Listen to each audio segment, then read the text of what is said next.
Soren Narnia, welcome to Reader's Labyrinth, sir. Thank you, sir. Good to be back. All right, awesome. How we doing this evening? I'm good. I'm very good. Ready for summer. Let's do it. Let's do it.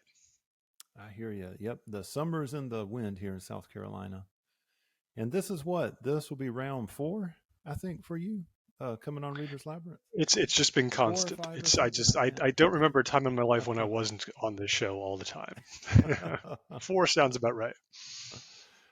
Yeah. All right. Well, that is awesome. Well, we're going to be doing something a little bit similar to round three. Whenever we were on there, me and you discuss our 10 favorite books, the books that influenced, well, me as a reader and you as an author and writer. And as we were kind of talking off screen, we were both talking about the books that we really should be reading, or at least we think maybe the culture is telling us we should be reading these books. We mean to read these books, but I don't think we're ever going to quite get around to that. Can you tell us more about that, Soren? Yeah, we all have this list of aspirational books or desert island books, and at some point you reach an age or just a stage in your reading life where you realize, you know what, this stuff ain't gonna ever get read. I like to think about it. I like to think that they will be, but it's time to be, look in the mirror, look at what kind of reader I am these days, look how old I am, and say, much like my dreams of being a wide receiver for the Pittsburgh Steelers, which are looking like it's just not going to happen. This is a list of books that like I would love to have read them, but at this point, I think I just got to let them go, and I feel kind of sad about that for some reason, knowing that these books, which I used to think, boy, wouldn't it be great one day I'll get them and I'll just read them one day. I'm like, you know what? Come on, let's be real. So it's a slightly different category than desert island books. It's desert island books that I probably wouldn't even read at this point if I were on that desert island. What's really amazing is that, I guess as we mature as adults, as we experience the rhythms and the cycles of what it means to be a thinking human being, we become much more aware of the two most precious things that we have are our time and our attention. And what are we going to intentionally give our time to these days? And I'm not sure if it's script from whenever I was growing up or is something that I've absorbed in the culture, but there's always been a list of books. And it's like, you know what? You think you're an intellectual, you think you're a reader, you think you're X, Y, or Z. To belong to this tribe means to kind of pass through the fires of these sacred texts. And so I was wondering, what are the sacred texts for you, Soren? What books do you need to get to? Well, I've always had that thing like anytime I'm in a bookstore and I see like some mammoth volume where it's like, wait a second, what's this?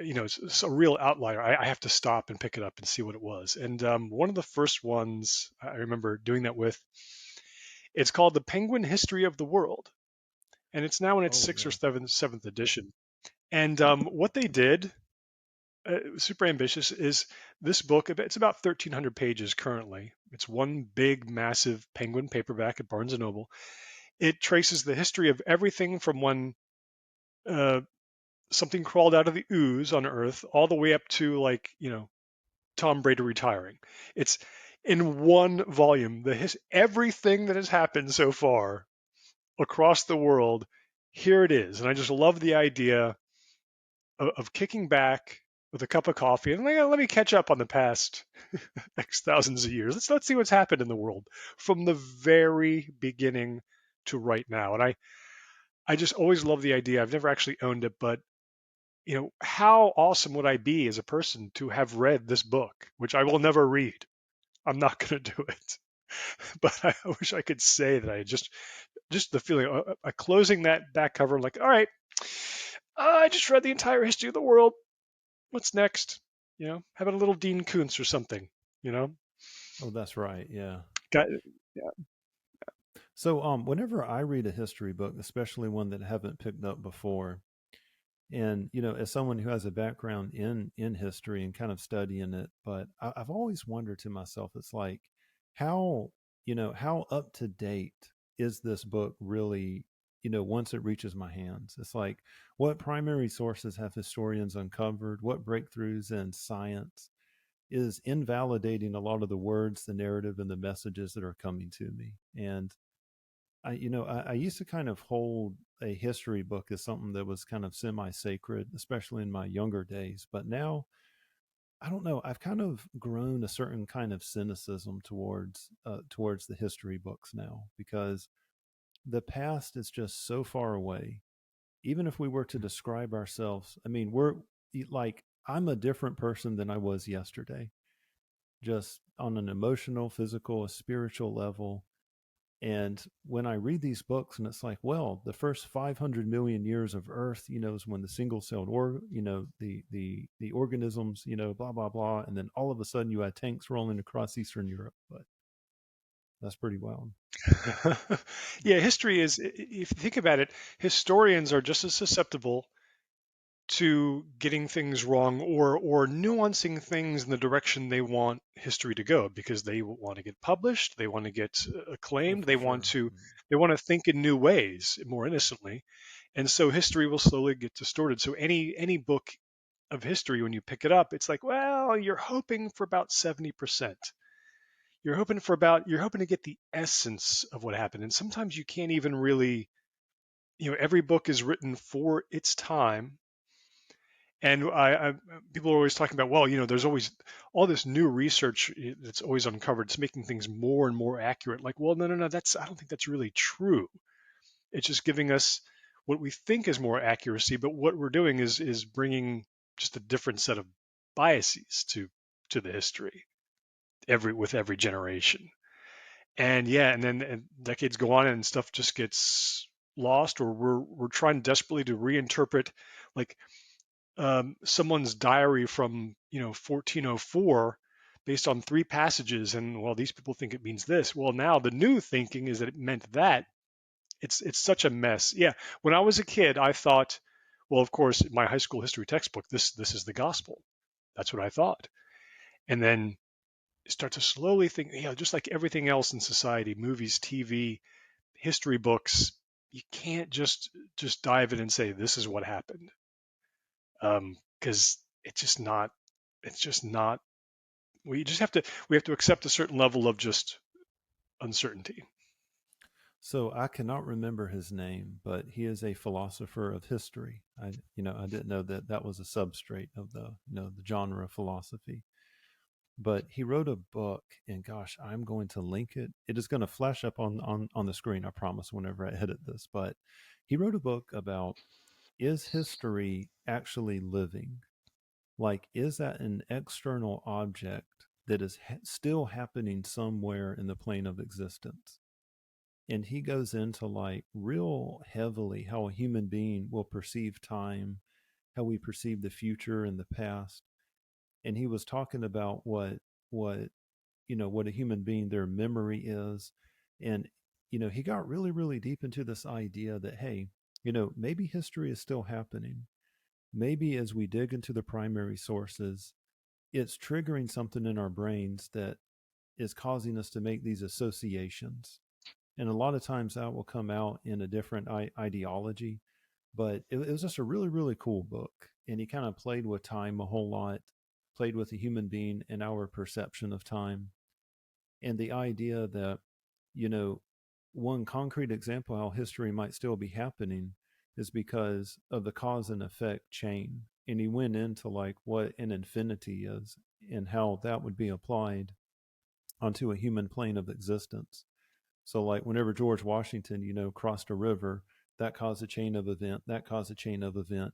And if somehow, somewhere that wasn't still happening, kind of like if a spacecraft is going to pass over the event horizon of a black hole, from the perspective of an observer, it's always going to be crossing. Maybe in history, there's something that is similarly like happening, but it was definitely a mind blown kind of moment for me. But Well, hopefully this is all yeah. covered in the introduction to the Penguin History of the World in three As a paragraphs, disclaimer, yeah. as they remind. Oh, by the way, it could By be the that way, all this these could events are still be happening happening. simultaneously. Exactly. Exactly.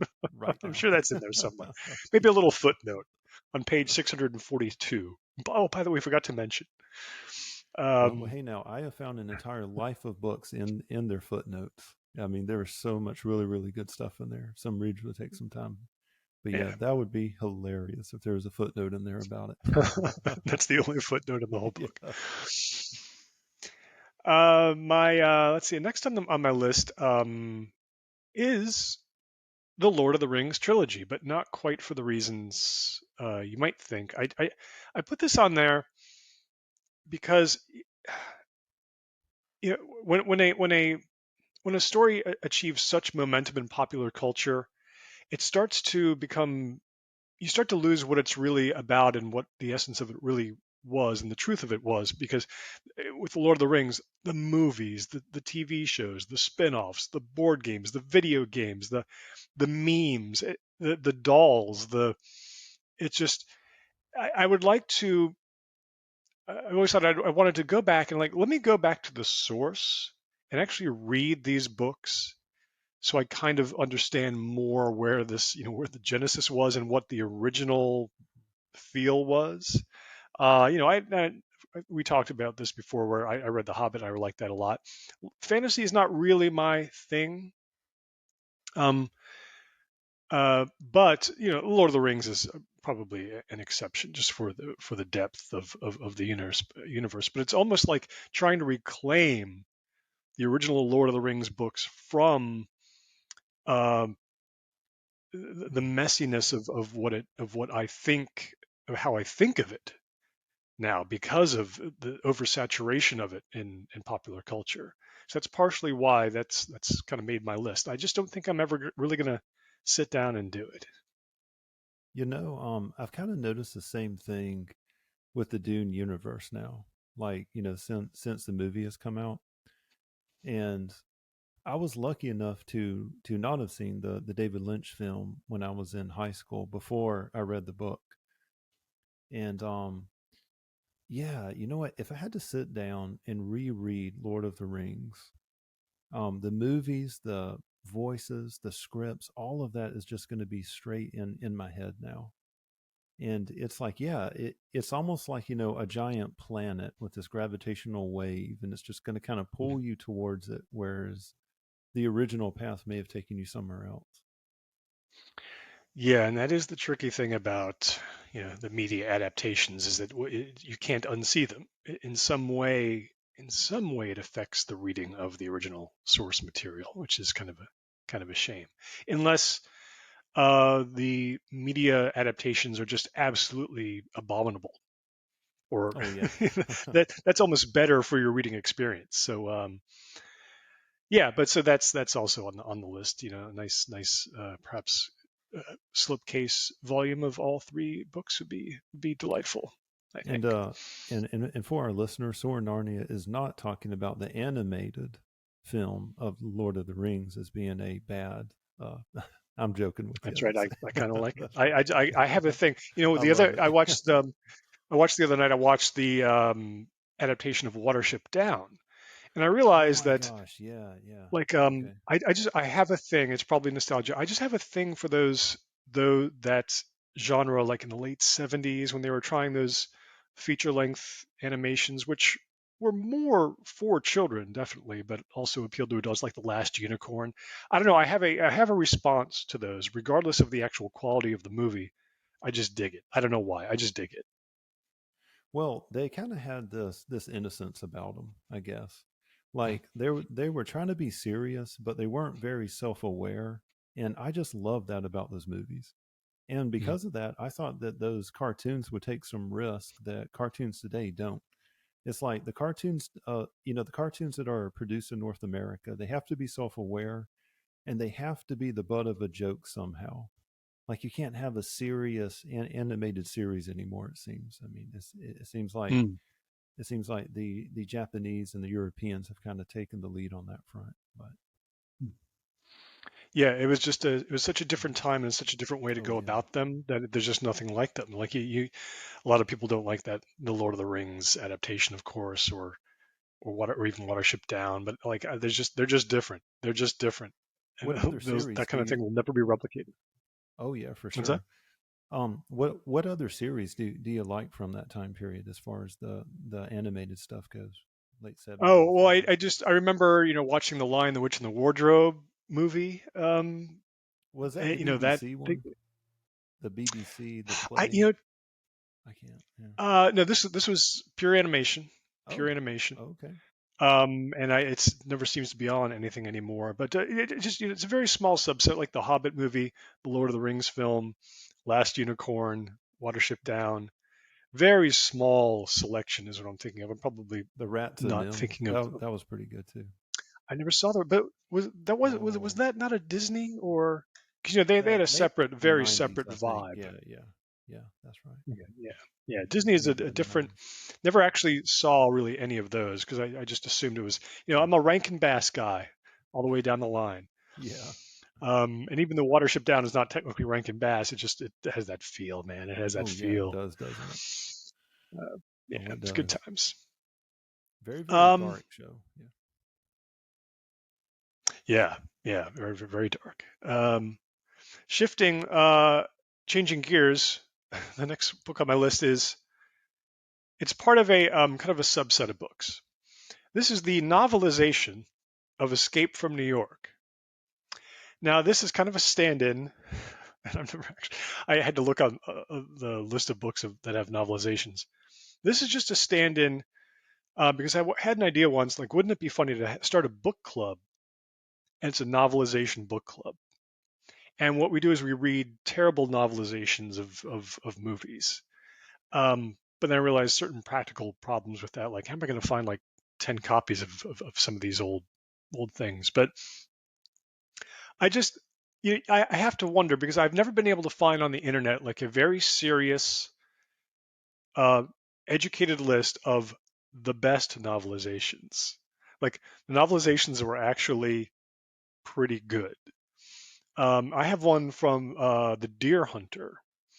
Okay. Somebody gave me, which is, and it's it's not good. It's not, it's a novelization of the Deer Hunter. Um, but just the format always fascinated me because I also wanted to start someday a line of novelizations that really are like super literary and depart from the source material and just take it to the next level. So, and I thought I'd become a millionaire with this idea, like because these would be like, and we would do novelizations of pretty bad movies, but the novels we would get like the best writers to do these things. They'd be like amazing Yeah. Yeah. and be a great thought experiment. Like, oh my God, this movie was terrible and it flopped miserably, but then they wrote a book about it, a book based on it, and the book is just incredible. Like it would be such a zap to people's brains. I thought it would be revolutionary. But um, every time I'm like in a used bookstore, I look if they still have a novelization section. I'm like, should I buy one and try it? But realistically, I have a novelization of a Partridge Family episode. Well, actually, no, I'm sorry. It's an actual original Partridge Family novel. A Where correction. did you find that, Soren? That's pretty. Where did you get it? If I remembered having one when I was a kid. So I went on the internet and I said, did I just dream that? And like, yeah, there were like 13 or Yeah. 14 Partridge Family novels. Wow. As Okay. a lot of series back then, they would have a line of, you know, not novelizations of episodes, but actual original novels. It would pay some writer to continue. Um, yeah, so I don't know if I'll ever read a novelization again in my life, if I ever actually have read one. Um, but it's one of those lost genres that I'm Oh never yeah. actually gonna do this. Yeah. Well, now I have read some Star Wars fan fiction, and I've read some Mm. some Warhammer 40K stuff out there just to kind of explore the lore. And I mean, I have to say, there's some really really great writing out there. Really really cool. So I mean, Mhm. there's definitely some Yeah, and, talent and on it. and the Yeah. fan fiction people, they're completely free of constraints when they do it, which is cool. So Yeah. that's how you're Yeah. going to wind up with probably some really good stories. I do like the idea of, yeah, like a universe has been created and then people just go nuts on it.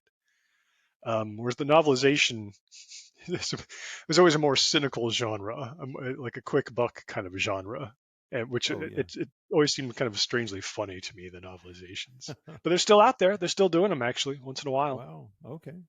Man.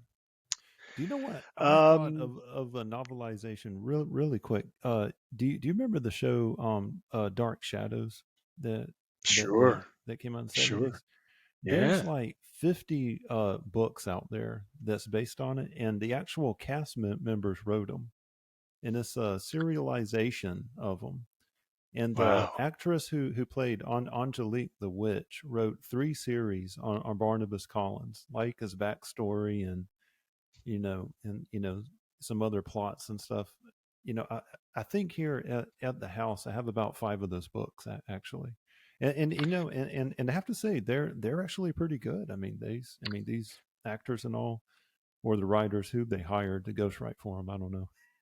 Yeah, I could I'm definitely. far more likely to actually read an original concept based on, set in like a known universe. Like I remember when I was growing up, the Star Wars novel that was called Splinter in the Mind's Eye. Do Oh you remember yeah, that yeah. one? Yes, I I do. just Oh that yeah, title like so fascinated me. I'm like, okay, so this is not actually Star Wars, but this is like what does this title mean? Like this is so yeah, yeah. interesting. So I think that I could be susceptible to like like digging into something like that, like the Dark Shadows novels. I think that's great, Oh yeah, they keeping will that show suck you alive. down a rabbit hole for sure. Yeah, they'll That's pull you fun. right down it. I got plenty of That'd be time for fun. rabbit holes. Oh yeah. Um, Next one on my list, and everyone always has the grand, vast novel, and I put on In Search of Lost Time by Marcel Proust, the trilogy, the whole thing. Um, I have no intention of ever reading this. It could easily be like a novel like Tristram Shandy, or just something, a vast epic from like the 19th century. Just hundreds and hundreds of pages, just in that style of writing. Oh man, yeah. What a slug. I intended to actually really, or Dickens isn't even long enough. Yeah. Dickens is not, like a Thackeray, like a Vanity Fair by Thackeray, or just something huge. Just for the experience, just to see what that's like. But I think the style would probably just be too dry for me nowadays. My brain Oh has yeah. been ruined. I don't think I'll ever make it. Well, there's nothing wrong with that. And as a matter of fact, I want to say in our last interview, we were talking about that style of writing and how the writing style has changed. And I think we both agree for the better, actually, their style of writing. It's made the Yeah, author's world much more accessible and just, easy for people to relate to. yeah, I do love the idea. If it was 1867 and we were sitting at home by the fire, and every night, well, you just read. Like we're either going to read or we're going to play banjo or whatever. That's it. That's our entertainment. Then you could see like that style would be. There's people who probably complained that Dickens was like, oh, it's too fast paced. Like he's just, it's like it's Yeah, yeah. so it's all, yeah, it's all about the times we live in, and today's time just dictates a different style. Otherwise, it's like really, it's jarring because you look up and like, boy, I have things to do, and I have so many other meaningless entertainments I want to indulge. Like I can't go on to chapter 448 of this book, and God bless the people who can, who are still Oh out there yeah, for sure. reading Yeah. that stuff. I think it's fabulous. I'd love to see time that way. To It's not that I can't create the time and the silence. I could if I prioritized it, but I'm just not that person who can actually do that. I wish I was, so I could actually read some of these books.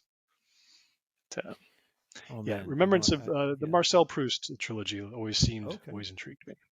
Oh wow, yeah. It's really amazing. I mean, reading is such a solitary act. And as a matter of fact, it's probably more of a solitary act than writing is, because at least with writing, you're interacting with something. You're interacting with the story in your head, the images, the dialogue. But when you're reading, you're just kind of taking this journey. I mean, you're just kind of going into yourself, pulling your image out. You're reaching into your own inner dreamscape to kind of come up with these images. And the image that you painted for us there, Soren, of, hey, someone is sitting by their fire at night. There's probably a candle or a lantern burning whale fat. It's burning the whale fat oils and is crackling. And they are sitting there with a 1,000-page tome. And guess what? What else are they going to do? Hmm. May as well. Yeah, So that's yeah, pretty rad. yeah. It's weird. Like as the years go on, reading even feels more solitary to me now than it used to. Even I feel kind of odd sometimes when if I'm enter hour number 2 of just reading a book. with nothing. And first of all, I can't even. I have to have like just like imagery on the television set. I've Yeah, noticed yeah. like in my apartment, like there's no sound, but I just kind of need the imagery. Like what does that say about my brain? That I'm reading a book. Like, well, this would be more pleasurable. I just don't like the utter silence, the utter stillness. I can't deal with that anymore. And that's that's of its time. That didn't bother people um, as much back then. But I've become totally corrupted. Very sad. Do you know what? The modern human, it seems like we're always in a mild state of fight or flight. I mean, we're woken up by, light, by this artificial light. There's normally an alarm going off. And then we need, the oils of the great post industrial age, which is coffee. And then we take that and then we're surrounded by more artificial lights, artificial food, and we're going, going, going, going, going, goals, goals. And our attention is being ripped to shreds throughout the day, just being ripped all up. And then it's like, I mean, are we supposed to just expect our brain to reset in front of a book now? I mean, it's like to Yeah, become it's accustomed to it's silence, I mean, it's yeah. Like at some point, the act of reading is not a natural. It requires an actual shifting in your brain it because does, yeah. it's such a downshift from the way our brain we allow ourselves to be manipulated throughout the day by a million factors. Yeah, that's I'm glad that I will, I will leave the earth with books still having a big place in reading in society, and I won't have to see the far future when it maybe does not. Same here, Soren. Although I have to say this, you know what? I don't know what the future of reading is going to be, but I do know this. I know that there's always going to be stories as long as there's human beings. I Yeah, know that we were talking about the rise of AI, but we express everything through our our imagery, our analogies, and the stories help us make sense of the world around us. I've always said that fiction tells the truth better than nonfiction. And until the robots come along to replace us, where we get artificially enhanced and uploaded into the mothership, I think we're going to be telling stories, my man, whether they're yeah. Let us podcasts not or let us not anything forget that else. there was a time before books when That's right. stories were Yeah, told. You know, that's right. The great um, oral traditions. That's right. Yeah, yeah, yeah. great point. That will never die, never. Hmm. Um, all right. Next on the list, I simply have written a trigonometry textbook. This is a I was personal, curious about that one. Yeah. yeah. This is a personal thing where I was a good student in high school and I was breezing along. And I hit senior year and like I got to take whatever math is next. And next is trigonometry. And trigonometry beat me down like nothing has ever beat me down. I flopped big time because the concepts were just baffling to me. I couldn't relate the concepts of trigonometry to anything. I was just lost. So I always thought one day I'm gonna buy that trig textbook again. Hopefully the same one I used back then, but probably not. And I'm gonna go through, and I'm not gonna take a class. No, no, no. I'm just gonna read through it just to be able to kind of grasp it, like see if I can actually grasp it this time. Um, but I'm afraid. I'm afraid that it'll just beat me down again and I'll get frustrated very fast, or more likely I'll just be bored out of my mind by page two and think, what am I doing here? I can't do this. I never could. I topped out at algebra 2. I barely understood that. But boy, I've been carrying a lot of emotional baggage from my beatdown in trig class. And I thought for maybe there was a window where I could reclaim the dignity that was taken from me, but I think it's gone. What's funny is I think it was C.S. Lewis who said that behind every door lies the line of mathematics in my life. And that has been true Mm. for me. I mean, any kind of job application I've needed or any kind of move in life, it seems like there's always been a math test somewhere, a proficiency test or prove your skills. And, nowadays I can just pull up a YouTube video, kind of brush up on my skills, and I can ace whatever I need to ace. But one of the detriments to our public education system, not, setting aside the fact that, the state thinks it can give a child the skills they're going to need in 12 years and it's going to match the job market, setting aside that absurdity.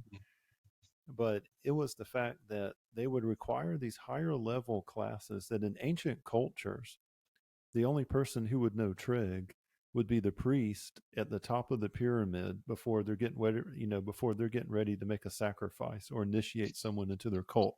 That was the only person who had to know it. But now it's like they force it on everyone. And they teach you that there's only one right answer to everything. Mhm. And for me, I mean, I felt really oppressed in a lot of my public education system. I mean, and it wasn't just math either. I mean, it was music, art. It was, it was history, English, writing, but especially math. I'm right there with you. I definitely feel their pain on that. Yeah, on the one hand, I respect, of course, math teaches you to think in ways that you really need to learn how to think that way. But Oh, for sure, for boy, sure. advanced math, I was Oh, 18 years yeah. old and I'm looking at that trigonometric circle on the blackboard. I'm like, wow, I've stepped, you might as well just like send me to Vietnam or something. Like I'd be more, I'm so out of my element here. This is like, I'm lost. I don't know what to do. Help me. And I don't think I should be Oh, even yeah. put in this position. It's too much. It's too great a leap in thinking for my poor little brain. I'm just 18. I just want to play kickball. And then the really weird thing, Soren, is I would be in my trig class just staring at the board, right? I'm staring at it. My fists are white. I'm like, okay, she did this, she did that. Okay, why is that dot there? And then there were students sleeping in class, and they would have to wake them up, and they would make A's. Like they were just Yeah. breezing through trig like it was nothing. That is the biggest mystery to me. I'm like, you had a brain that can just absorb this by osmosis. I mean, I'm working at like the max brain capacity I've got to even get through it. Yeah, I thought it was some kind of like trick. This was before Yeah, reality yeah. shows. Where it's like, okay, Oh, was I set up here because this is nonsense to me. I'm looking around at everyone else in the class. They're like, they're getting, they're doing all right. I'm like, why is it just me? I thought it was special. My mother said I was special. yeah. But so I'll see a textbook, in the used bookstore sometimes. Like, is now the time? But no, it's never going to be the time. I just got to let it go. I got to let it go. I'm getting kind of nervous, Soren. I think if we talk about math and trig, I'm kind of scared one of my old books might pop up somewhere. So It could happen. I've never it's run like into that saying circle Bloody once Mary or in something. life. The Oh trig yeah. circle. I've not, no, it has never actually appeared, but it might just come out of a dark alley and just like absorb Rough me you or up. something. Hey, Soren, Soren. You're like, no, no. You start to run. No, it's the trig Oh circle. man, I'm surprised I haven't had that dream. Oh man. Um, the uh, the next book on the list, kind of predictable. I think like you, I'm kind of fascinated by the diarists from history, like the precious documents that were people were there, and then here's what they wrote. So I put on the diary of Samuel Pepys. Okay. Okay. Um, Yeah. I would want to read the Unexpurgated. I've read a little bit of it here and there in an edited version. It's kind of mind blowing, but this guy lived through the plague. He lived through the Great Fire of 1666. This is just his daily life in the 17th century, and this has been preserved. And he wrote like every day, and he had kind of a he was kind of a tomcat. So some of the diary entries are kind of he's talking about these kings and doing this paperwork for nobility, and then he's like chasing the chambermaids down the hallway. It's kind of like whoa, but that just gives it like an air of reality. But I think it would be Yeah. cool to just get that immersed in the you are there thing with that diary, because I think that's one of the most extensive detailed diaries of a time that long ago that was actually preserved. That's fascinating because with me having an interest in history, I'm fascinated what life was like back then because me and you were talking about our attention spans whenever we come home to read a book and how we have to like rewire our brain. And I'm trying to think of a time where everything is candlelight. I mean, in the 1500s, the 1600s, they didn't have like any kind of other light than like torches, a fireplace, candles, and your world just looked different back then. Everybody's covered in soot from the fireplace. Everyone smells like the last meal that they had 3 days ago. Yet everyone is okay with it. And they had a cynically accepting idea of fate and death back then. I mean, they looked at it completely different. And we Yeah. were talking about what historians will do is they'll kind of put their own little bias, their own little spin on history.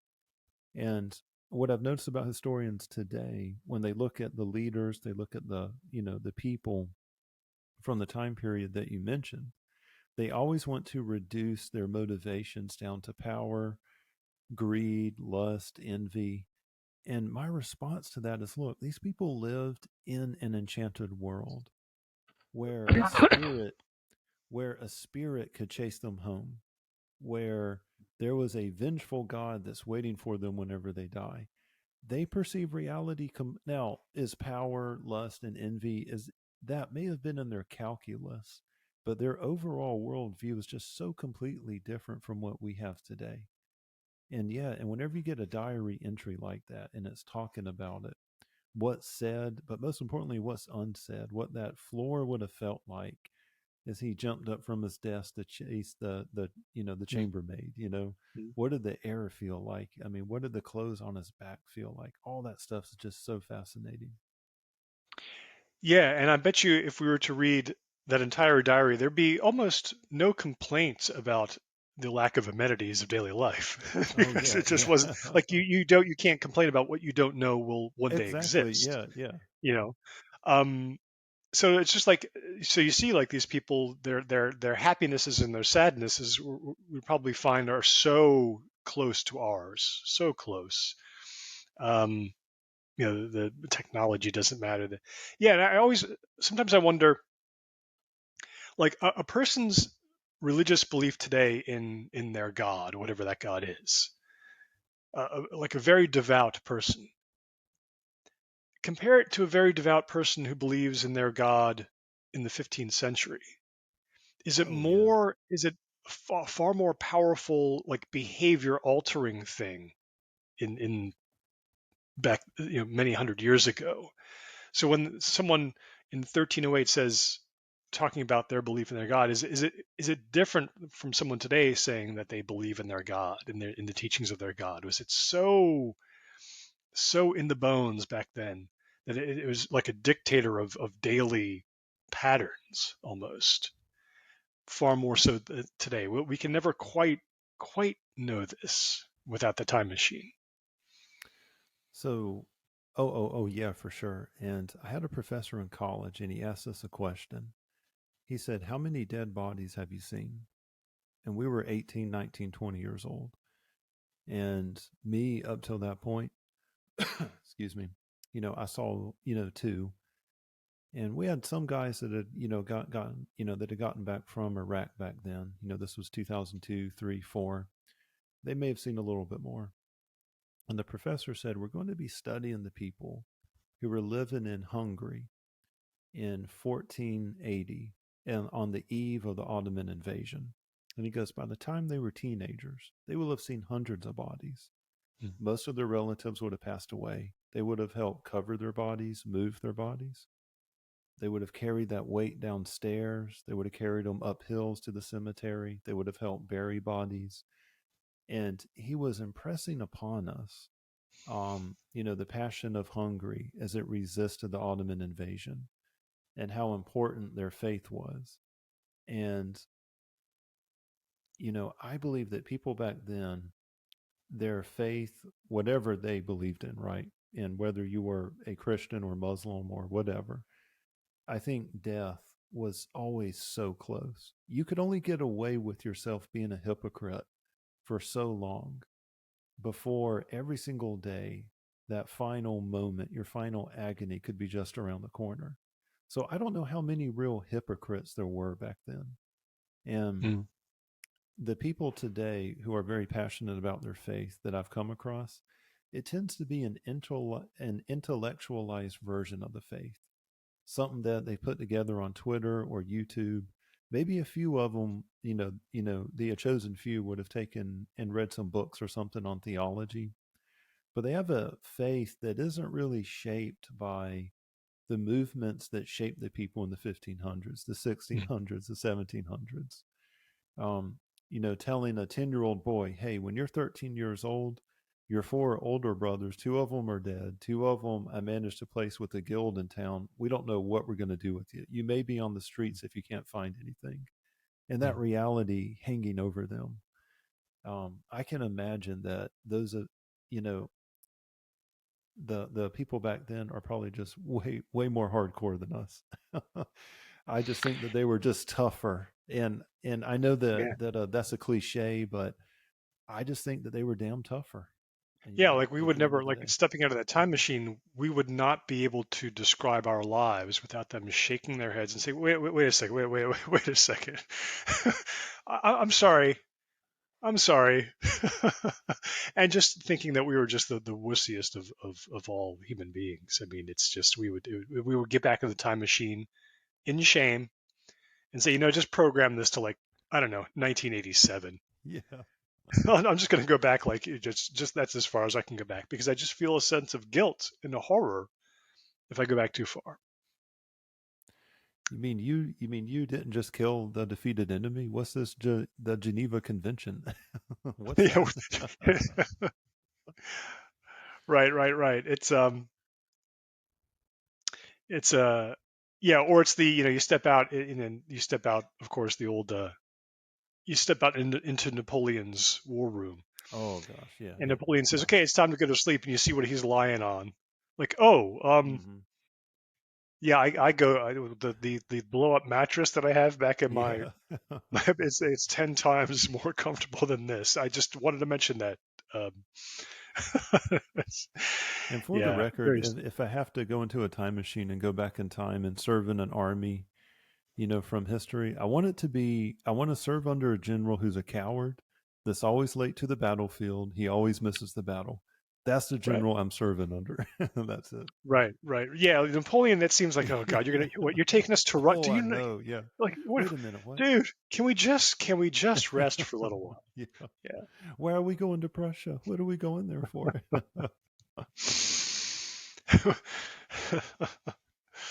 um, let's see. I have on the next on the list. Well, let's skip one of the childhood things. Okay. I Yeah. had The Wind in the Willows by Kenneth Grahame just because when I was a kid, my father was taking us to California. He said, we're in the toy stores that you can buy a book for the plane. I mean, you could read a book on the plane. And I think like a lot of kids do, you fixate on a book that like it's like, oh, this book is longer than anything I've read. Look at this. This is gonna And it be has a mouse amazing. on it. Yeah. Yeah. So you buy it and then it sits on the shelf for like 12 years. And you always think, boy, I never really did read Wind in the Willows. It looks good. Yeah. And then the day comes like, you know what? I will get nothing out of reading something that's essentially a children's book. So it's always bothered me that I never read Wind of the Willows. It could stand for any number of children's books, but that, when you're a kid, the term aspirational book is very different. It's just something a little bit more, Yeah. Yeah. chaptery than you're used to. And I went for it, man. I'm like, you know what? Look at the nice thick. It's like a hardcover. It's like a small hardcover. I'm gonna knock this sucker out. I got like a page into it probably, and I got overexcited over being on a plane. And it just to this day, Wind in the Willows. And to think, yeah, I'm just not gonna read. I could knock Wind in the Willows out in 2 hours, right? But I'm not gonna do it because the time has passed. It's just passed. What's funny about that is, my late mother always told me about A Wrinkle in Time. And the way she would describe this book, and she read it when she was 12, but apparently had a big impact on her. I mean, her eyes would light up and all. Well, after she passed a couple years later, I went and I bought A Wrinkle in Time. And I was like, you know what, man? I was like, I bet this thing's pretty deep. I got about a chapter into it, Soren, and I'm like, man, this is written for like a fifth grader or something. It Mm-hmm. was, and I kind of had the same thing, but in my head, A Wrinkle in Time was like a great tome that was written by like Socrates or something. But whenever I read, I mean, still a good book, for whatever level that you're at. I mean, I'm not knocking it, but um, But yeah, Yeah, I again, we have was to kind like, of rewire yeah, our brains suddenly to adapt exactly. to that Yeah, style yeah. of writing because we're used to something very different. Mm. Um, just as I can't really enjoy, watching the movie of, say, Watership Down. I can't really sit Oh, there yeah, watching yeah. it as a film because I'm just used to, just a very different Well, way the of pacing doing is things. different, the dialogue is different, Mm. the scene transitions are different. I mean, I don't know. I mean, I don't know enough about movie stuff to really kind of break it down. But it's like if I'm listening to an orchestra and if the trumpets stop playing, I know that something's not right. I can't tell you what Mhm. it is, Mm. but something like that. Yeah, it's just there's when something is written for children, um, you're going to reach a point where it's an effort to get yourself back into the proper mindset to really That's get right. all you can Yeah, get out yeah. of that thing. And it's like, yeah, that's kind of a sad moment, but that happened for me with Wind in the Willows. A sad and passing moment. Yeah. Sad, but far greater on the literary scale. I have down here. Okay, so this book was called The Moon Child. And this is a book by a guy named Kenneth McKenney. And if you look up the image of the book cover, you'll know what I'm talking about instantly. Like the 70s and 80s were this time of it was a deluge of pulpy horror paperbacks that were generally not very good, very cheesy covers. And there's a great compendium, there's a great survey of this whole era called Paperbacks from Hell. That's very popular. It tells you the entire history of the horror paperback movement, the explosion from the 60s all the way up through the 2000s. Beautifully illustrated book, and it's such a great era because we all know this kind of book. It's like you look at the cover like, okay, this is bad, this is not good, but I kind of want to read it again. Like, can I get a book club out of this? Like this genre of with the glossy cover, the colors that are just way over the top. You've never heard of this author. They never wrote anything else. They just churned out a mass market horror paperback, and it just got lost to time.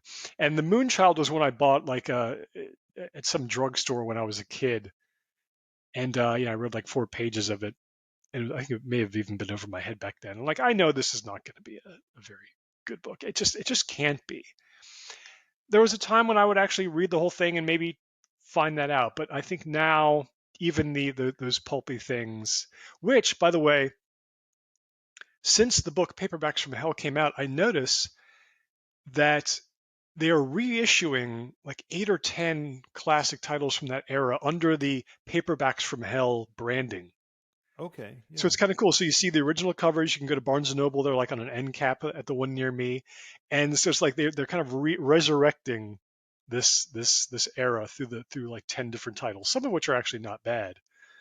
Um, but the Moonchild will always represent for me that type of book, which I don't think I would read even on a dare now. I don't think I really get anything Not out of even it. on a dare now. Yeah. No, just too long, too much time for what it gives me. That's awesome. I am fascinated with the idea of a book club, Soren. I have to say that is so cool. But you bring up a good point. I mean, if we were going to read anything by Gary Brandon or like the Howling series, Mhm. awesome book by the way. Mhm. Not really, not really. But I was like, man, I was like, well, I guess we're all going to have to jump on Amazon and eBay and kind of coordinate our reading efforts in. But I was thinking about it and I was like, what if one person read out loud and you recorded that with like 4 other people and you just had a reaction scene by scene and just kind of went through a book like that? Spend as much or as little time as you want to on each scene. It's just a thought. We're going to maintain the focus on your book list because I definitely want to hear about those other books that you're never going to get to. That was Well, just a thought I it had. gets me Yeah. thinking. Like I would love to like Yeah. I would want like a live group that actually meets in someone's house, right? So we're all sitting in the dark, candlelight. Yeah, and Yeah. someone like, Yeah. okay, tonight it's chapter 3 of the Howling. Okay. Um, and maybe we wouldn't even have to do the whole book. Like let's say we pick a bad book intentionally, Yeah, yeah. and we the book club is we're going to do a live read of just chapter 8, and we're just going to sit in the dark, and that's it. Like I have a friend in California. What she does, this is the thing I want to do more than anything else in the world. She'll get people over, they'll turn out the lights, and they'll play like a horror soundtrack Oh, yeah, in a yeah, group setting, just with the yeah. lights out, just listening. And I think that's just the greatest thing ever. So there's got to be some kind of wacky book club notion that we could adapt somehow. The internet, online stuff, it's always it's just fraught with communication problems, but it could be That's done true. with enough Yeah, yeah. imagination. There's got to be some way. If you want to make Howling the Howling number one, first meeting, let's just see how we're going to do it. But yeah, the problem is like a bad horror book, let's say, would the conversation really be that interesting? Like after we did it once, would we ever want to do that again? Oh, Because if a like book is read a just book not again? good, Oh, yeah. yeah, if a book is just not good, like how much conversational Well, juice could we well, really get out of that, do you think? so I think that that depends on how we define bad, Soren. So like the Howling, okay? Like hear me out. I have to represent for Gary No, no, no. Benjamin I mean, really we've had quick, this okay? discussion. You and I have talked about the Yeah, we Howling have. book more than any other human, but I say let's do it again. Okay, yeah. Excuse me. So there was definitely something about the book that made it a bestseller in the 70s. And there was something about it that the director of The Howling saw and was like, hey, you know, it's full of some cliche, but there's something there.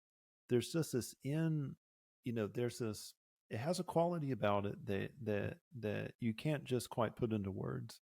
And it is a page turner. Like you read it and you're like, okay, what happens to Karen? Okay, how does Mm. Karen get to the town of Draco? Okay, there's a little bit of lore that's mixed in here. Okay, the werewolves are really, really creepy. And they're not creepy in like a cartoonish way. They're creepy in the sense that, hey, they're not showing you everything that's going on in the shadows. But there's also a lot of corniness in it. There's a lot of, it's very self-aware that it's a werewolf book that's trying to be serious. And uh so is it bad compared to like Stephen King's Silver Bullet? Sure. It's definitely, it doesn't rise to that level. But at the same time, it has this magical quality about it. I mean, it's kind of like a magic set that's locked in your attic, and you find it, and you're like, oh, I wonder what this is. Oh, there's some tricks here, and there's some tricks in this little magic box that I haven't found anywhere else. Wow, okay. Now, is that magic box worth a lot of money? No, but there's just something special about it. So even though it's bad for a lot of people, in a subjective way, I don't know, there's an experience to reading his stuff. I mean, it's definitely pulp. I mean, it's definitely, it isn't Robert Frost, but I don't know, just there's just something about it. Just kind of I think something. werewolf stories in particular um, work better on the page than on the screen, because on the screen, when that Yeah, yeah, becomes yeah. too literal, it can go off the rails pretty quick. We've all Yeah, seen. yeah. Whereas on the page, when it's your imagination doing the work of creating the werewolf imagery, it's the one step ahead of the movies. That's nice. I am a big fan of movies, books that are kind of broken, and like they're not really good, but there's parts. There's just Yeah, parts, and there's yeah, yeah. moments Mhm. that just like you don't stop thinking about them. But that to me Yeah. is almost more interesting than like a smoothly crafted, middling kind of story. It's the brokenness. The brokenness is always interesting in art.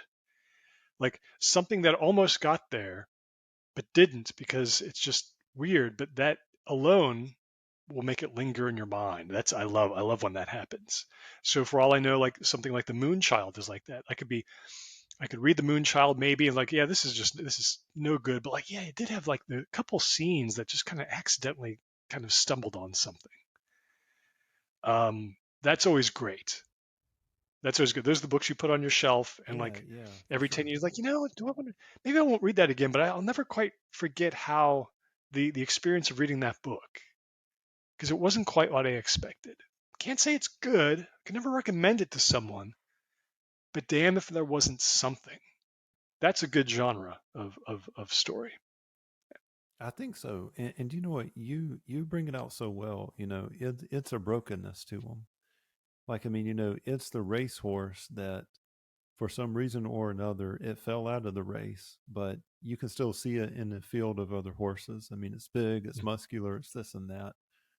But in its own league, I mean, it's always going to come in last. But yeah, that brokenness. And there's just something about having a novel in my hands that's out of print. I mean, it's almost like I'm Yeah. digging into like a sarcophagus and I found, I don't know, like a magic tome or something, and you're reading it, and it's like, man, there was, I don't know, this forgotten bit of human knowledge and experience in here. Pretty cool. Yeah. Yeah, and before the internet, when something was out of print and you were able to find it, it was even more special. Now, Oh yeah, unfortunately, that's I right. can That's right. find you can find almost Yeah, anything out yeah. of print in 2 seconds. So Oh, I that's both a know. Yeah. good and a bad thing. Well, Yeah. it's taken. Well, so whenever we were talking about reading, and this was something that I'd like to speak on real quick, but um, I think that we've lost the habit. But before we lost the habit of reading, and before the distractions came, we lost the ritual of it. I mean, there's so many people now, Soren, that can't tell you, hey, when I was in first grade or kindergarten, my, the lady, she held up the book and told us what the spine of the book was. And I can remember my librarian holding up the book like like it was this rare treasure. And the ritual of going to my school library, the ritual of the scholastic book van that would come and sell me the goosebump books. A lot of people now, they've lost that ritual, the ritual of reading together in a classroom, which I think is very important. Reading with other people, going out and buying the book, going out to a secondhand bookseller and saying, hey, have you heard of this version of Jules Verne? Can you find that for me? And then you wait a month, and then they call you one day, they have your book. So yeah, there's definitely been a culture, there's been a community that's not there anymore with the reading, which is really sad. I think that's almost as sad as reading itself kind of on the decline, which I'm not entirely sure if it is on the decline, but I don't know. Yeah, you see some stats, and you can interpret the stats in various ways. But I was always kind of surprised. Take good old Barnes and Noble. Let's take them and addressing like how they're going to kind of reverse this trend. And I always thought, well, the key with anything else is to make the experience communal. Whereas if Exactly. I'm Yeah, reading a yeah. book and I know that 10 of my friends are reading that book, or I'm going to talk about it with other people, now this just really elevates that experience and makes it really attractive.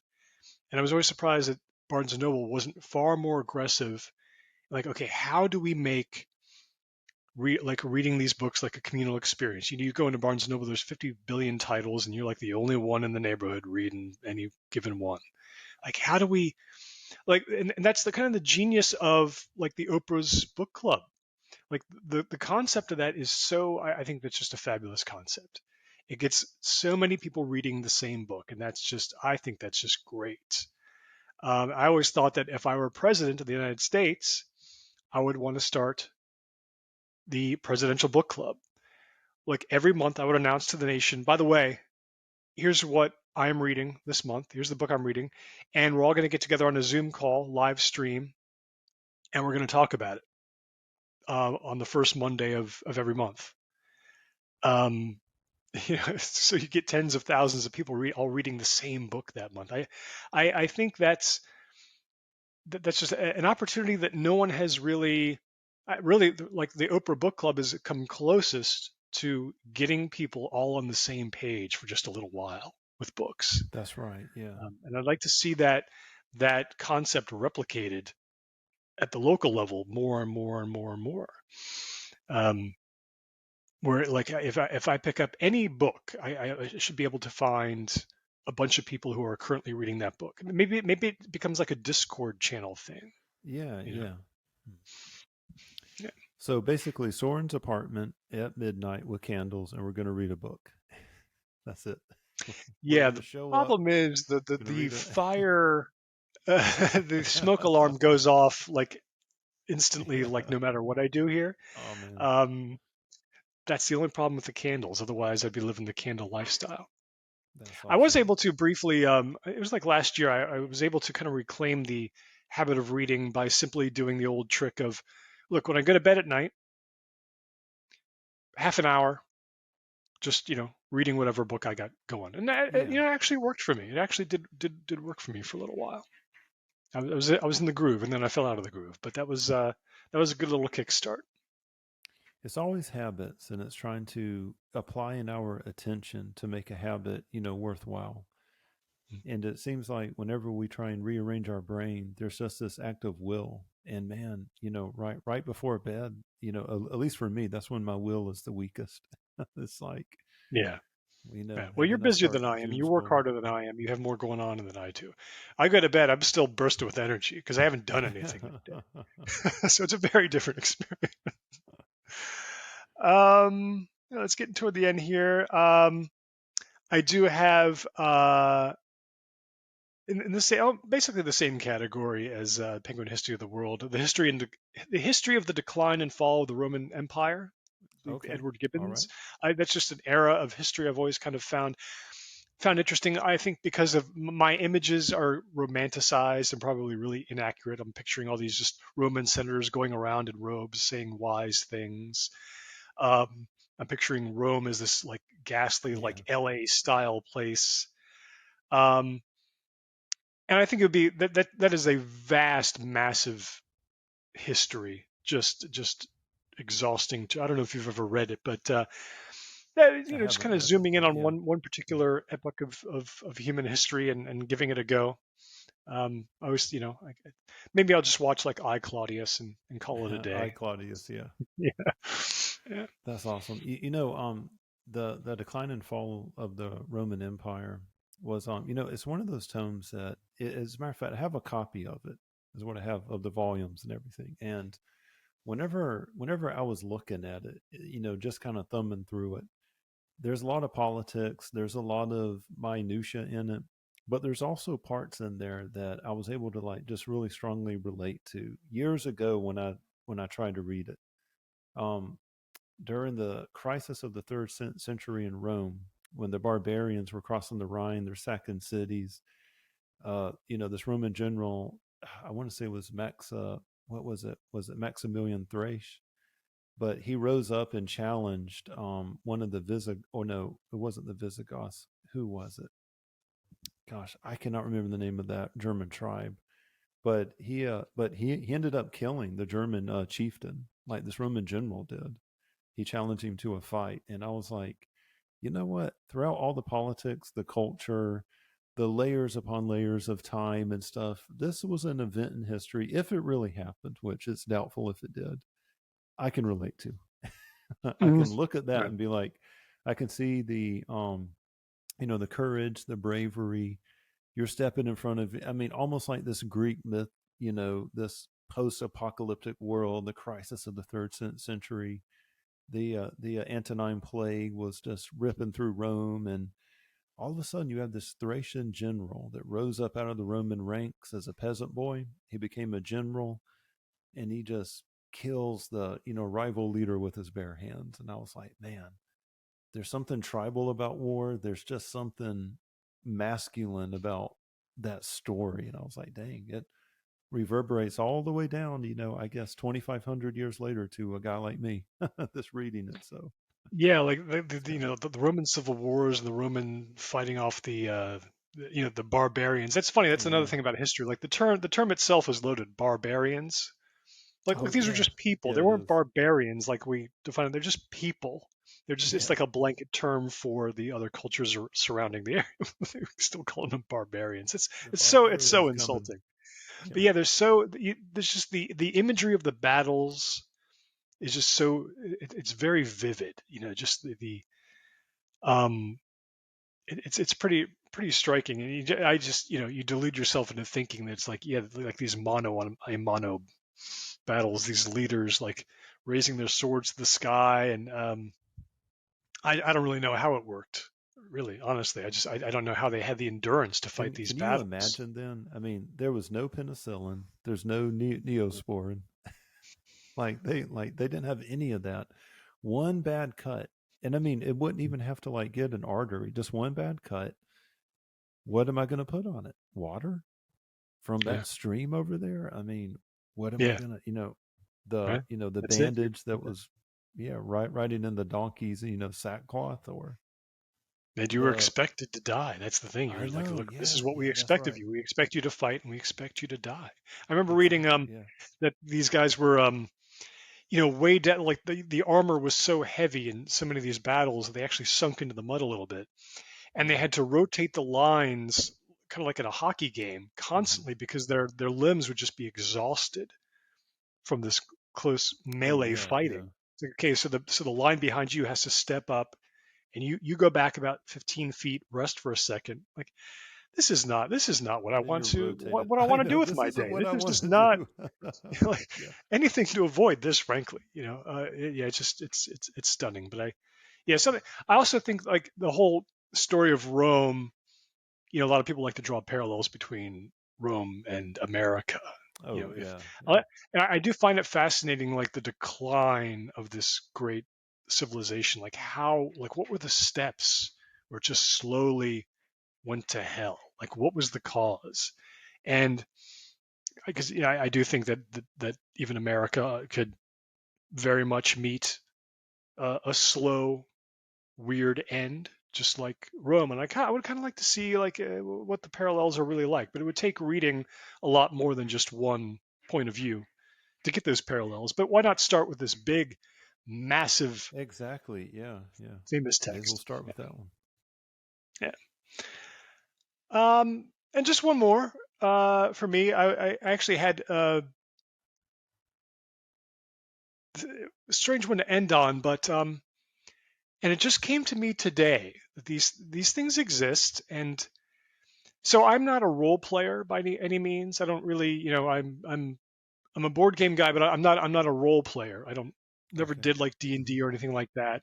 But I do find it really interesting when I go over toward that section of the bookstore and they have like the source books that are written that are basically this compendium of lore, Oh yeah, yeah. like the D&D, like That's here's so here's the cool. monster guide to D&D, and you open it up and it's like it's a interesting literary genre. Like here is all the detail of this universe, but without being burdened by having to create a traditional narrative. Like here's all this stuff, and I don't know how much like say something like the Silmarillion this is. It's like Oh here's yeah, here's yeah. Okay. all the moving parts. Here's all the detail of these worlds that don't exist. But no, I always thought it'd be interesting to just sit and read cover to cover. Yeah, there's no story. It's just here's the stuff. Here's everything about the terrain. Here's everything about, or let's say if it's set in space, here's all the spaceship technology. Here's a description of all the worlds that you might encounter in your role playing game. Some of these people write these incredibly detailed things, and they're never thought of as traditional writers, right? But I think there's like a lot of I think it could be fascinating to just sit and go cover to cover through one of these things. And I wonder how you would feel at the end. Like, okay, I just read and I think 400 pages of detail about a universe that doesn't exist. There was no story. Would it be interesting to just read cover to cover all the way through if you did not actually do the role play? I don't know. I don't So think I'll ever do it, but I'm kind of intrigued every time I'm in that section. so I have read the Dune Encyclopedia, and this is the unofficial. I mean, it isn't canon because I know that Brian Herbert, the son of Frank Herbert, I don't think he ever sanctioned the Dune Encyclopedia. But I have read that cover to cover, and you want to talk about a detailed, really hard skilled look at the Dune, the universe. It goes into detail about the houses of the Landstrad, the ecology of Dune, the minor tree branches of House Atreides, of House Harkonnen. It talks about the training and the religion of the Imperial Sardaukar. I mean, it's just a long tome, and I was just lost in it. And I was happy as a lark, Soren. I was just kind of lost. I was like, hey, you know what? Right. it made me feel like I was more in that world than almost reading the novel itself. Because the novel, you're keenly aware that, hey, there's a story, there's an image, okay, there's a setup, okay, here's a plot device. But when you get this thing, it's almost like a accidental manual of the Dune universe. And you're reading about it and you're like, this is what Paul Atreides would have studied when he was a little boy. Hey, Mhm. this is what the Duke Leto would have studied. And they would have had to have known about space travel and how it's different than faster. I mean, it was really, really cool. I mean, I love lore. I love the myths of these worlds. And as a matter of fact, there's a YouTube channel I listen to, and the only thing that the guy covers is the lore in Warhammer 40K. Like he'll cover the Emperor of Man, which they took a lot of elements from Frank Herbert's Dune universe to craft that. Mhm. But he has a bunch of videos out there. He reads all the books. He reads the novels.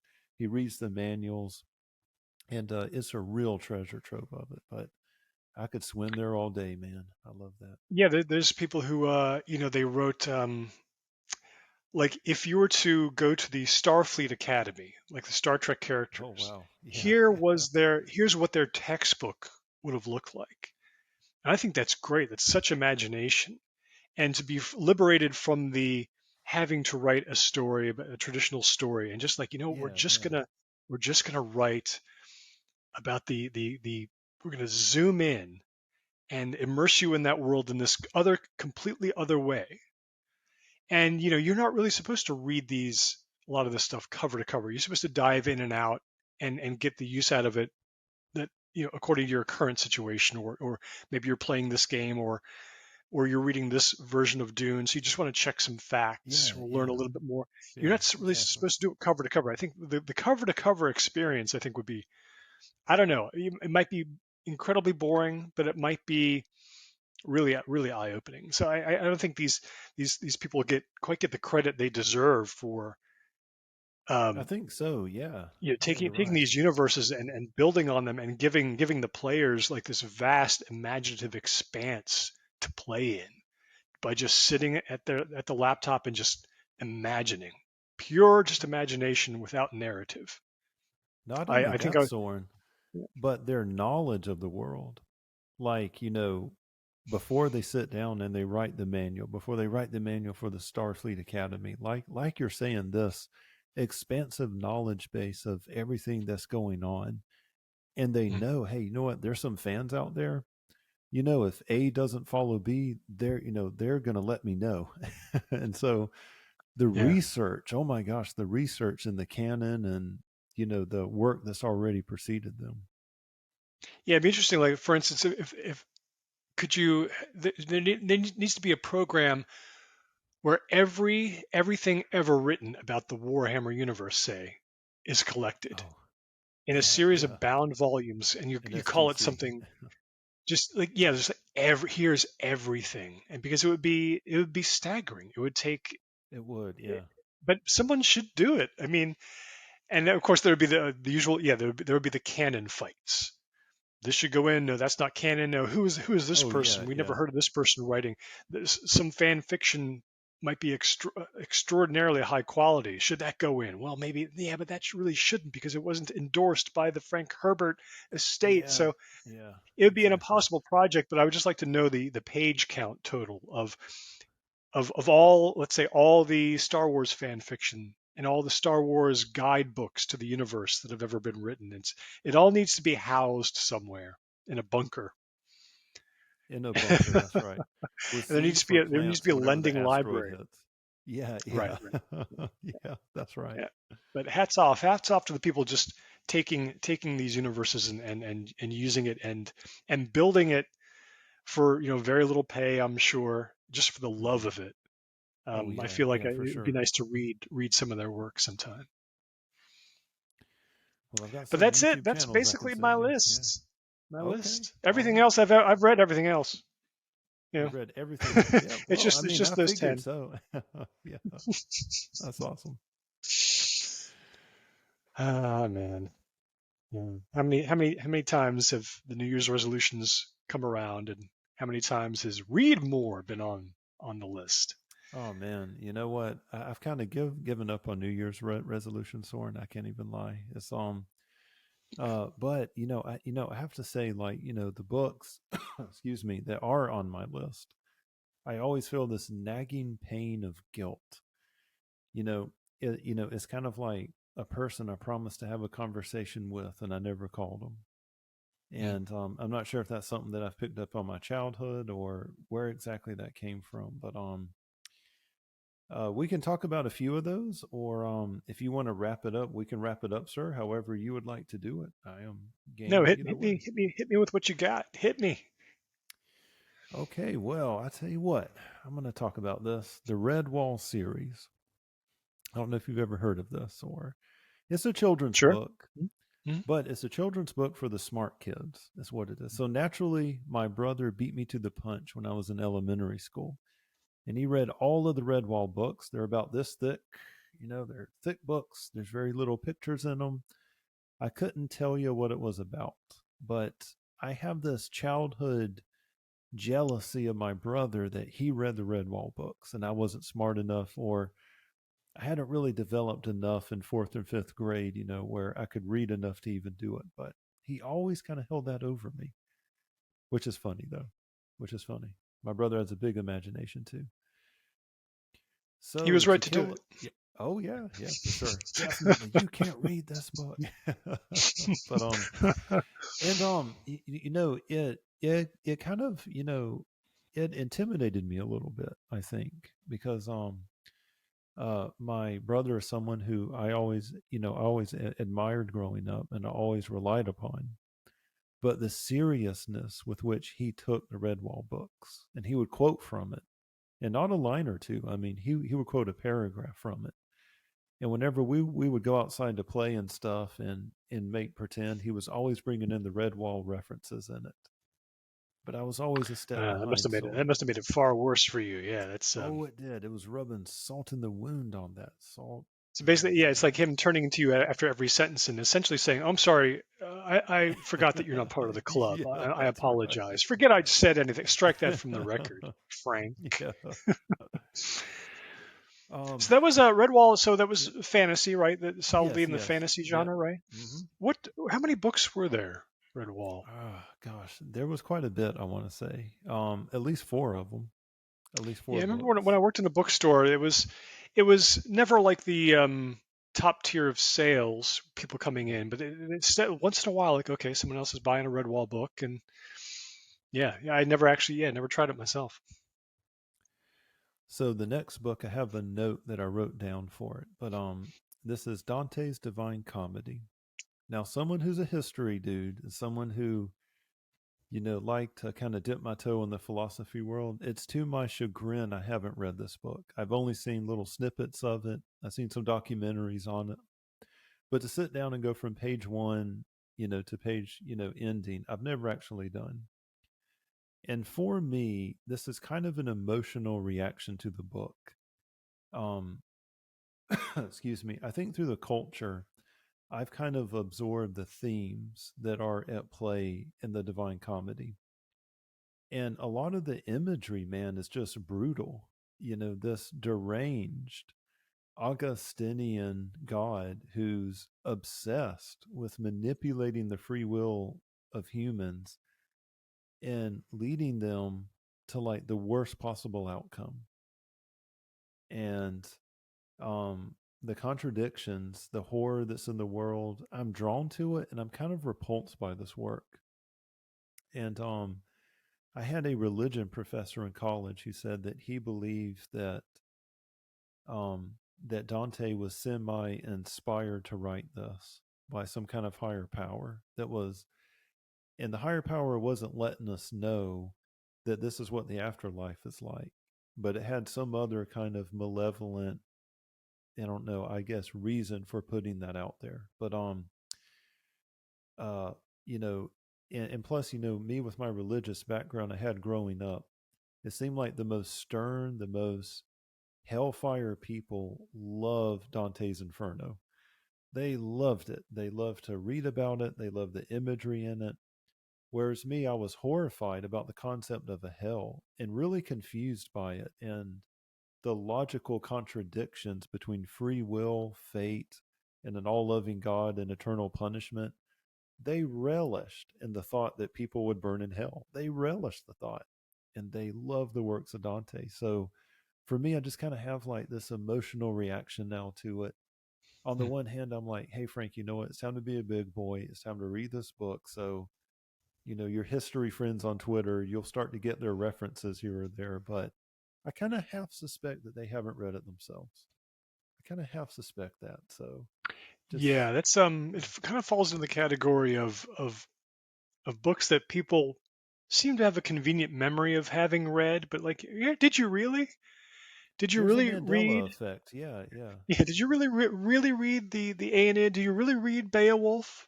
yeah, Did you yeah. really read the Inferno, or do you just like have absorbed about what it's about through so many Exactly. Yeah. sources that you've convinced yourself you read it? For me, it's almost like a language problem. I think I would actually have difficulty. Kind of, I would need like probably a guide to the language. It's there's some translation that and I've heard so someone I know Virgil can at be a good guide. Sorry, that's a Dante joke. I was gonna okay, say let's see. Yeah, Virgil can. Yeah, sorry. Dur, dur, dur. yeah, I just I know some people who were recently in a book club were reading the Inferno, Oh wow. and Okay. one of the issues they first had to establish was like, wait, which translation? Yeah. Because Yes. apparently they can Yes. be Hmm. really different. Like, oh, Hmm. that's the kind of thing. Like, it's I don't know if I want to get into that. It can get very tribal too. Like some of them that were translated by Michael Hoffman. Um, there's Michael Hoffman tribes out there. Any other version of Dante's Inferno is terrible. Mm. And then you have the Italian, we call them the Italian mafia on Twitter, but the Italians are like, no, it was written in, this version of Latin that was actually a bastardization of Italian, blah blah blah. But yeah, uh, the people who are really passionate about Dante, they're so tribal, and like there's all these purity tests in it, and I mean it's just, I don't know, yet another reason I just want to stay away from it. I have this creep emotional reaction Mm. to Dante's Inferno. So Hmm. yeah, kind of weird. And there you have the problem with social media. It's just nothing but people arguing about which translation of Dante to read. I just can't take it Oh yeah, anymore. yeah. It's just there's nothing but that. Yeah, Social media sometimes just a reduces book us to has kind of humble. you kind of have a vibe about it, like you just don't want to do it. There's Yeah, like a yeah, vibe. yeah, Like I'm sure I have books like that myself. Like, you know what? There's no reason I know it's irrational, but I don't want to get into that book. I just don't want to do it. I've heard it's great, but yeah, yeah. nah, I think it's gonna like just make me sad to read it somehow. Yeah, absolutely. There are some books that you can put down after you read them, and other books that you put down after you read them, but they're still there. And Yeah.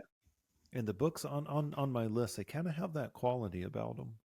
And Mm. speaking of Yeah. that, I'm gonna have to say the Harry Potter books. Now, I know a lot of people love them, but for me, there's two kind of reasons why it's on the list. I mean, we actually have a copy of the Harry Potter books here.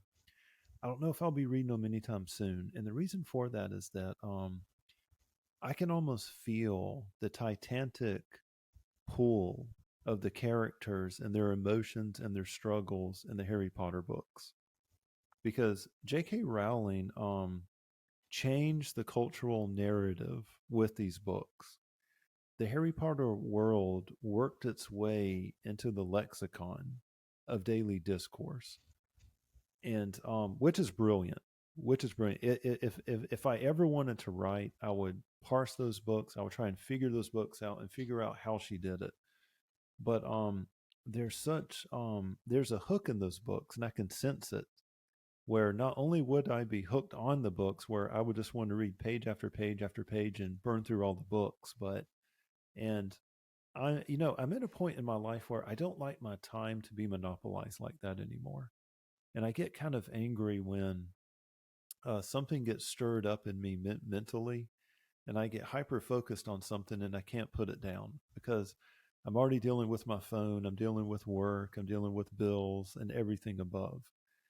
And so, but But not only that, but it was the time period that the Harry Potter books came out. I think to when I was in my 20s, Soren, I didn't know what I wanted to do. I was suffering from terrible anxiety in my life.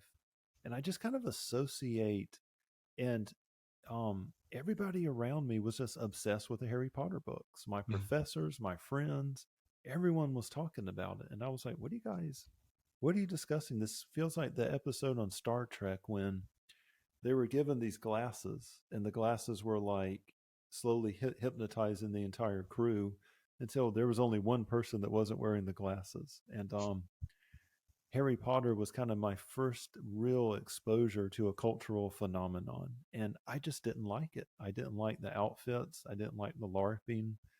Mm. There was just something eerie and creepy about it. Which I'm sorry, I don't know if you have a wizard's hat behind you and a wand, but which is No, cool, but I'll never if people are forget. into it. But I mean, I remember I was at work once, and a coworker asked her what she was doing that weekend, and she said, "Well, I have the Quidditch finals." I said, "You mean the, yeah, the Quid?" Quidditch. So she plays me a video on YouTube of the previous year's Quidditch finals, and just seeing that, like, people playing this was like, man, like, to what extent has Harry Potter permeated the culture? Like, I kind of knew that they were playing Quidditch, but I didn't know, man, there was some hardcore Quidditch going on. Um, yeah, I know what you mean, and also when a pop culture force becomes so great, I actually do become like somewhat spiteful. I got that way with Pulp Fiction. I remember, like, you know what? I'm tired of Oh people yeah, telling me I yeah. have to watch Pulp Fiction, so I'm putting Pulp Fiction on a 10-year ban. How about that? And I eventually did watch Pulp Fiction, and I liked it, but I liked it on my own terms. Exactly. Yeah. Not because society told me I had to watch Pulp Fiction. Um, Isn't that amazing? Like, the little voice in our head, we're going to watch it, read it on our terms. We're not going to be made to do it. That's kind of yeah, fun. it's Yeah, yeah. just That's a pure. good It's so, it could observation. not be pettier, because God forbid I should do something that people want me to do. It's just it's disturbing about psychology. But you're also right in that, like, opening the first page of the first Harry Potter novel, it'll be now like this thing in your life, because there's like Yeah, seven, I yeah. guess about 7 or 8 books. So it does it. It's okay. Now you have to kind of figure out how this is going to work with your life, Hmm. because this is a thing. Like, like, I had a friend who recently read the Dark Tower series, Oh, the okay. Stephen King, from From beginning Stephen to end, King. Yeah. and it kind of took over his routine just to get through these books.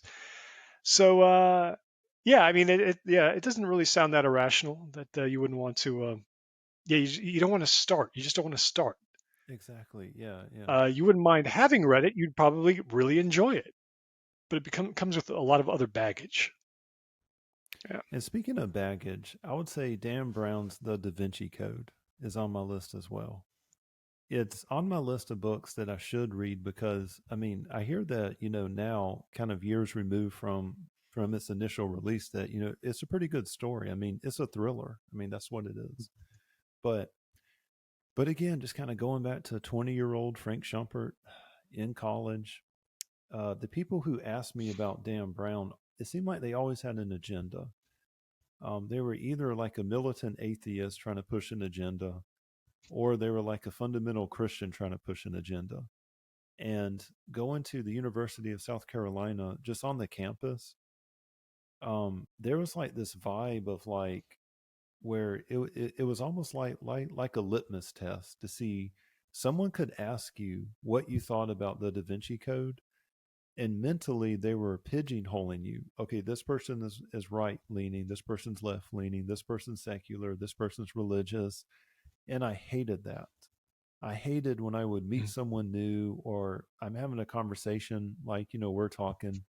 And when they brought up the Da Vinci Code, I'm like, they're not bringing it up because they love the story or they think it's a great book. They're bringing it up because of the negative buzz around it, and they're feeling me out. And they're mentally making a decision on whether or not they're going to engage with me in the future, on whether or not Frank Schumpert is part of my tribe or he's part of that tribe over there. and that being Mhm. weighed and judged to be excluded or included, I've just always kind of, I don't know, the Da Vinci Code was just a hot potato for me, and I always told everybody, you know what, I'm not going to read it because it's a popular book. I tried to give the most neutral answer possible, but they were just obsessed. They would zero in on me and be like, well, do you think that really could have happened? Do you think there could be a, like a line that comes from blah blah? I'm like, dude, it's like, I don't care. That's not a real question. And that's when I learned also, Soren, and I see you nodding. I'm going to shut up here in a minute. But that's when I learned that people will come to you with a false front and ask you questions because they have a secret agenda, and they're trying to see what puzzle or what piece on the, where they're going to place you on the map, in the war Mhm. room when the generals are moving pieces. Where am I going to, that's, so that book is definitely on my list. Da Vinci Code. Yeah, I'd slowly become aware over the years that that book had acquired kind of um, that aspect. It's I wasn't weird, really isn't quite it? sure about the Yeah, details, but it was like, yeah, I kind of got tagged with that. it Yeah, did. Yeah, and I never read it, but it seemed like kind of that book seemed like might be like just really fun, like library porn, like study yeah. porn, like which is the genre like it's fun to read and even in movies see people like research something really deeply and come up Oh, with these yeah, yeah, amazing historical facts. So kind of like the Michael Crichton books, I just want to pluck out the science parts and ignore like his fumbling around with characters. Uh, Da Vinci Code seemed like the kind of book like I would be really riveted by just the research parts, them oh, finding yeah, yeah, things out. Where I don't really know if I really want to follow the adventure story so much. I just yeah, want those yeah. parts. You know, I it know, I seems know. like it'd probably be pretty good for that. Oh yeah, for sure. I won in Indiana Jones, in the snowy cabin, and the old man is telling him about where to find some gem, or the legend of, there's some map somewhere. I love the setup of that. I love the atmosphere of that. And Yeah, like, yeah, there's a 19th century mystery to the world still that's waiting to be uncovered. The source of the now. That's what I like. yeah, yeah, yeah. And yeah, Da Vinci Code. Yeah, it has a bit of a reputation for not being that well written, but um, hopefully there would be just enough like good old history study porn in there. You just really Oh really yeah, for roll with sure. it. Yeah. Yeah, that's right. So that's about all I have, Soren. Those are about the books are on my list. I figured I'd kind of go through them pretty quick. And Um, those are all agonizing because all of those are yeah, very, very doable.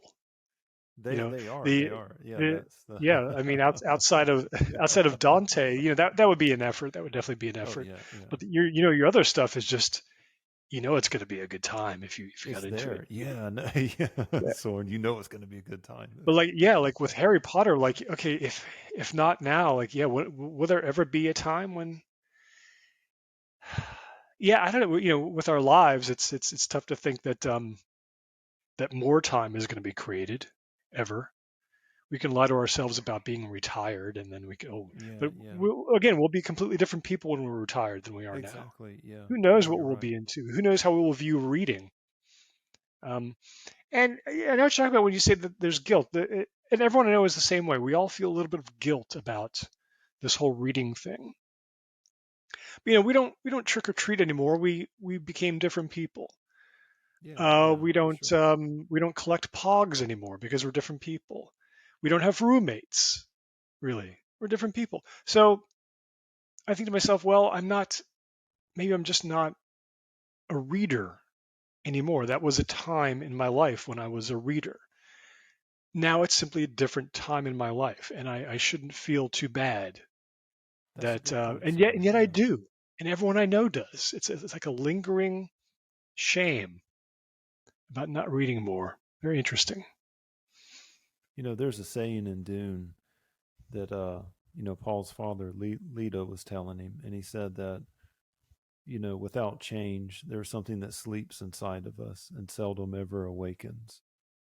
And that line has always kind of stuck with me for some reason, and My reluctance to give up reading is number one, I need some type of escape that's not a video game or, Mhm. booze or just doom scrolling on Twitter or just watching endless Netflix. I need something that engages my brain actively and where I can fire up that part of my brain that humans have always used since caveman times. And uh and the second reason is like I know, hey, do you know what? If I stop reading, if I stop listening to good stories on podcast, then that sleeper may go to sleep and never awaken again. Mhm. And then my world is going to lose a little bit of magic, a little bit of enchantment. And the worst thing is that I'll never notice. Yeah, yeah, you won't. That's right. You Yeah, won't the notice. thing that I worry about losing is that sense of you can stop what you're doing. You can stop life, retreat into a corner in silence, and it's going to be okay. Uh, I don't want to lose that sense that you know what, I can just shut everything down and go into a corner with a book. Because that's that can easily be lost. You know, in the rush of life, you can convince yourself that like that's just unnatural. You can't do that. You can't afford to spend that time. Like, what are you doing? And I don't want to live in a world where I that's not an easy thing to do. Just all right, everything stop. I'm reading. Oh, for sure. Everything, everyone Yeah. shut up. Turn everything off. I'm reading a book. It disturbs me to think that that might vanish. That sense of like I can make everything slow to a crawl. Because that's a nice thing about reading. That's what it does. And Yeah. not only that, but reading can transcend time in a little bit in the imagination, of course. But like whenever I'm reading the work of my favorite author, it's like we have some type of connection, no matter how strenuous that would be, how far out in the ether, or whether we would even be aware of it. But I think, okay, that author sat in front of a typewriter or a word processor, and the words generated images in their head. And they've given me creative license to create those same images in my head. They're giving me the experience. It's like a chef that puts food in front of me. I may taste it differently than someone else, but they're bringing something to me. And there's a little bit of community in that. There's a little bit of connection in that. I mean, you can have that experience of someone who's dead, you know. The quirkiness of Mary Shelley, the um stiltedness of Bram Stoker. I mean, it's you can experience these people and like you said, 10 years from now, we're going to be completely different people, but we experience who they were when they wrote that book. Like the spirit of that person's there. And I don't know, it's just really, really cool. It's being imprinted on my brain, their It, language, their structure. it's almost like movies and TV are like a big group of people screaming out, "Listen to me." Whereas a Yeah, book is yeah. like a very singular, soft voice whispering, "Listen to me." And that's kind of like how I feel sometimes when you open a novel that no one has even really heard about, that everyone's just kind of ignoring, or a work of history that Yeah, that's is just right. sitting on the shelf. It's like it's there's like a personal connection there. There's like a it's tough to define, but there really is. It's like very soft and strong, and you're spending much more time in that world. Although, with binging now, binging Yeah, series, you're no. also Yeah. spending a great, I don't know, but yeah, it's just different. And reading, become the experience of reading a book becomes more and more different from everything else every year. So maybe that in itself is an attraction, you know, maybe it'll just become even more special somehow 20 years from now, just to sit and read It with a really book. can, It'll be yeah. like, wow, this is Yeah, so sure. different, almost like going on a retreat into the mountains to pray or something. I don't know. It's funny because whenever you brought up going trick or treating, kind of how we leave childish things behind. With my son, he's 7, and something I relish is taking him trick or treating. I enjoy that more than I enjoy Christmas with him. But just kind of going through the ritual. I buy him his costume. He gets really, really excited. There's magic in the air that I can kind of share in, and he goes up to a house. There's pumpkins, and uh, you know, I think passing on a sense of wonder to kids is key to developing them into readers. Because if you don't approach a book with curiosity, with a sense of awe, then you're approaching it like the way we described the books right now. We described them in any other way other than just a dull burden. There's something that pulls at our heartstrings in these books. And it's kind of like, I see the generation today without rituals of mystery, without curiosity. There's no greater initiation into a magical world for them. Kind of like I had when I was growing up. I can remember my first haunted house that I went to before Halloween. I can remember, the plastic bucket that we took, and I don't know. I just think it's so sad what's happening. There's a greater destruction to American culture that's going on. We're losing these traditions of trick or treating, of dressing up, of reading to kids in elementary school. I mean, they have damn laptops now and tablets. I mean, it's like, really? Do they need that? Let's just give them a book, put a book in their hand. Let's put a book in their hand and just let them go crazy with it. Let their imaginations go. Like when my teacher read Talipo to us, a scary book. Yeah, but interesting assignment for a creative writing class is, okay, go home and write 3 pages. Pretend it's like 10,000 years from now and there's no such thing as books or even reading, and try to describe to an alien culture what the experience of reading a book was like, because they've never seen one, they will never know one. Try to tell them what it was like, and um, have that on my desk by Tuesday morning. I like that. That was Yeah, wonderful. Yeah. Explain to them what it is, what that process feels like, what you see in the inner eye, I guess. Yeah, that's pretty cool. I because like we may have to do this to our grandchildren. that. Little Yeah, kids, yeah, that's this thing right. called a book, I just, you know what, I'm at a loss. I can't That might, describe it. yeah, I know that might happen sooner rather than later. Yeah, yeah. So, yeah, I would love it. Yeah. Well, All Soren, right, well, good talk. Yeah. yes, that was great. I feel like we have covered a lot of ground, my man.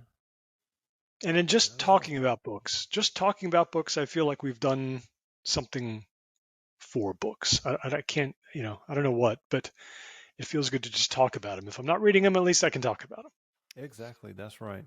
Especially the books we're going to avoid reading, right? them. Yeah, So, yeah. yeah.